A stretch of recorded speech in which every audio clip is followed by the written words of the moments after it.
Good morning. I'm Megan Fuchile. And I'm Frank Fuchile. And together we will be lighting the chalice this morning and then sharing some words with you from Samuel A. Trumbore.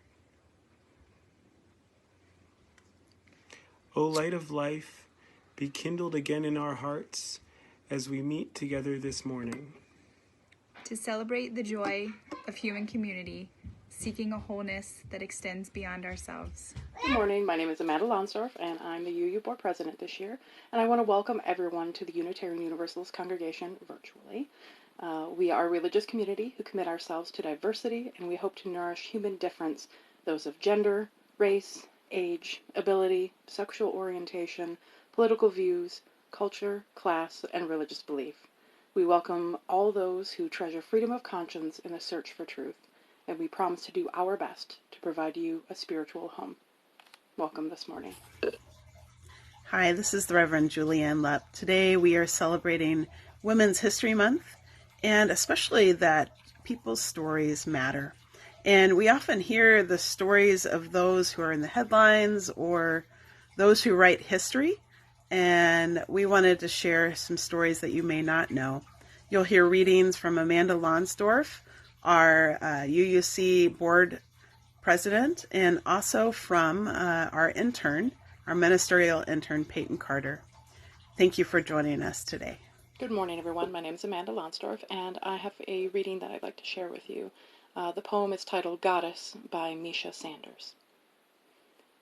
In a place sacred of honor, in the temple that is my home, stands a gleaming, powerful image of the Venus of Willendorf.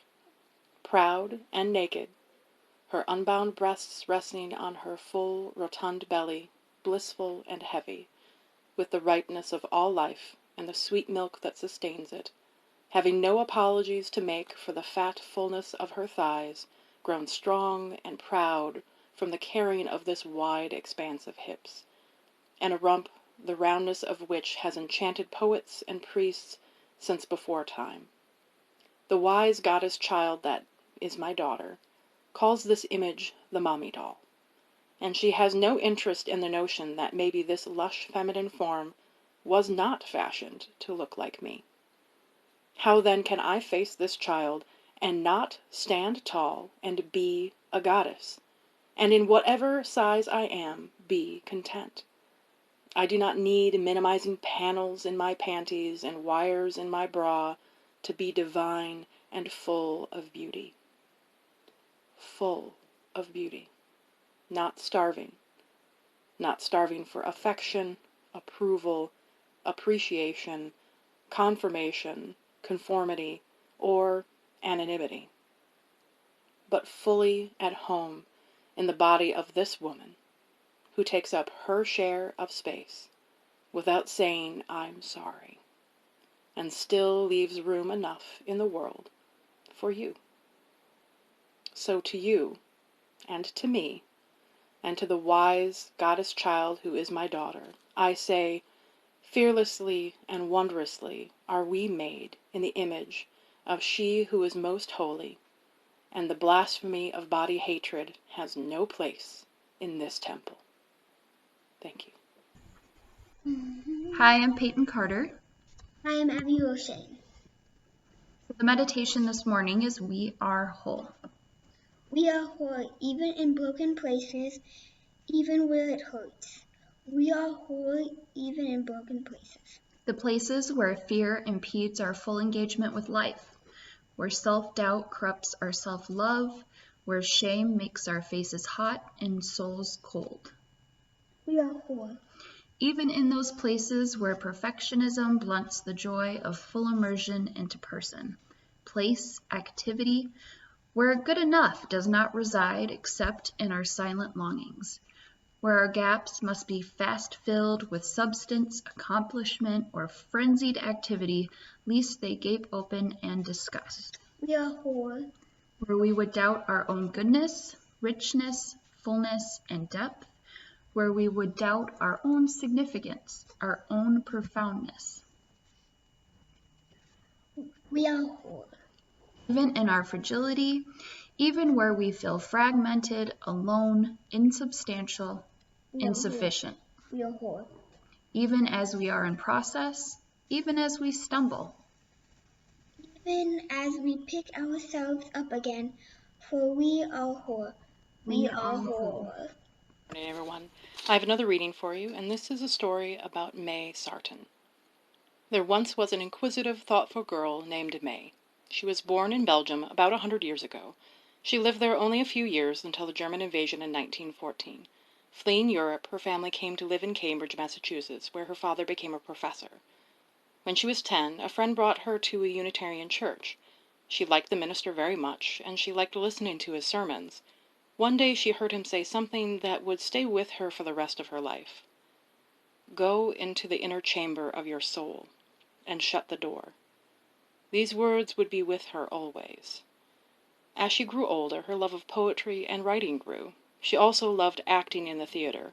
Once her poetry became known, she began to tour the country doing poetry readings and lectures. She traveled to Santa Fe, New Mexico, where she met and fell in love with a woman named Judith. Judith and May loved one another. With Judith, May felt for the first time what it meant to be home with someone. But she also felt a need to be by herself, too.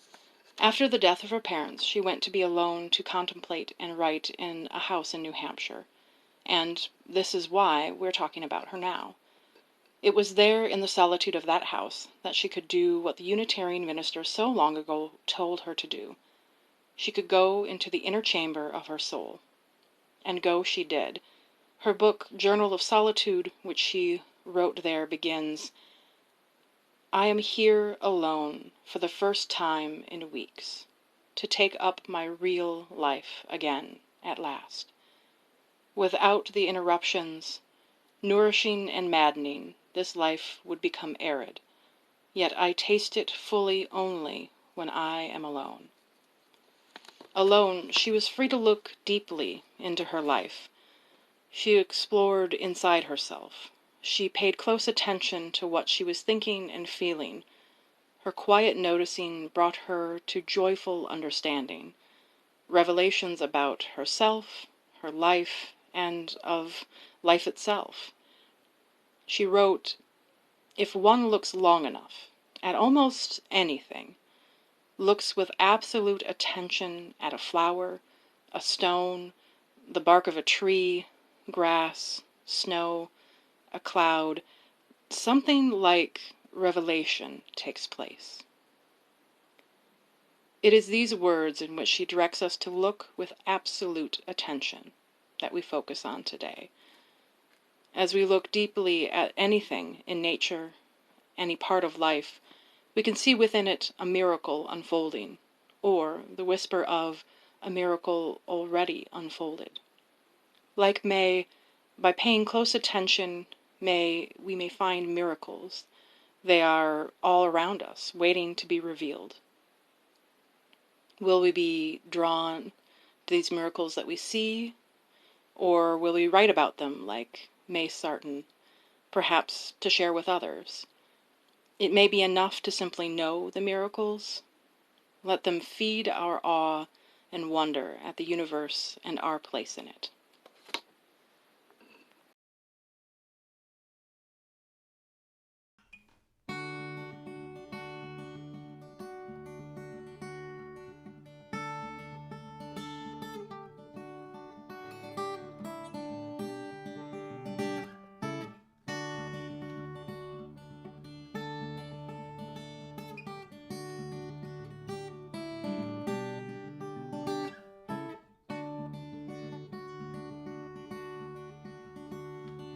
Walking on the edge, trying to keep my step. Lonely eagle takes to the sky. One side unknown, the other old familiar. And my life becomes so awry. It's time to let your mind wander. Open up your heart and sail away. It's time to let your mind wander. Open up your heart and free the day.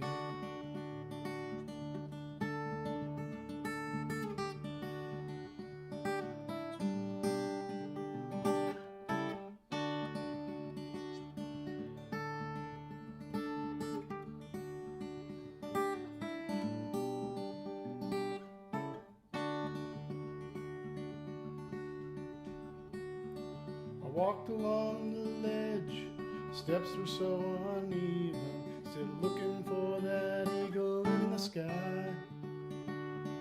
I had to take a fall, almost lose it all, had to reach the bottom before I learned to fly. It's time to let your mind wander, open up your heart and sail away. It's time to let your mind wander, open up your heart and free the day.